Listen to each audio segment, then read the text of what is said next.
இது விஜய் வந்தப்போ நான் சொல்றேன், விஜய் சேதுபதி பையனை பத்தி நான் பார்த்தேங்க. உடனே சொல்றேன், என்னோட எக்ஸ்பீரியன்ஸ்ல சொல்றேன். இன்னைக்கு ட்ரோல் படப்படுற அந்த பையன் ஒரு மிகப்பெரிய ஒரு தளபதி மாதிரி ஒரு ஸ்டாரா மாறுறதுக்கான அறிகுறி தான் அது. உண்மையா சொல்றேன். ஏன்னா நமக்கு என்ன டேலண்ட் இருக்கு. அந்த பையனை பார்த்தப்போ சூர்யா சேதுபதி எனக்கு விஜய் நாளைய தீர்ப்பு அந்த டைம்ல இருந்த மாதிரி தான் எனக்கு தோணுச்சு. அப்படிதான் எனக்கு தோணுச்சு. விஜய் படம் தியேட்டர்ல ரிலீஸ் ஆனப்போ நாங்களே ஒரு படத்துக்கு போயிருந்தோம். Vijay was also there. We went for some Coimbatore மாப்பிள்ளையோ சம்திங். அந்த டைம்ல தேவா ஐ திங்க் ஏதோ ஒன்று வந்திருந்தது, சந்திரலேகா வந்த டைம்ல.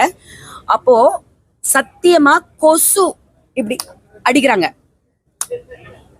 அப்படி கிண்டல் பண்ணிருக்காங்க விஜயோட ஃபேஸ. அதை நான் கண்ணால பார்த்திருக்கேன், காதால கேட்டிருக்கேன். விஜய்க்கே இது தெரியும் எவ்வளோ விமர்சனங்கள் வந்ததுன்னு. அதை தாண்டி ஓடி போராடி இன்னைக்கு ஒரு தளபதியா, ஒரு வருங்கால ஒரு முதல்வரா பாக்குற அளவுக்கு ஒரு கட்சிக்கே தலைவரா அவர் உட்கார்ந்துருக்காருன்னா அதுதான் சினிமா, அதுதான் தமிழ்நாடு மக்கள்.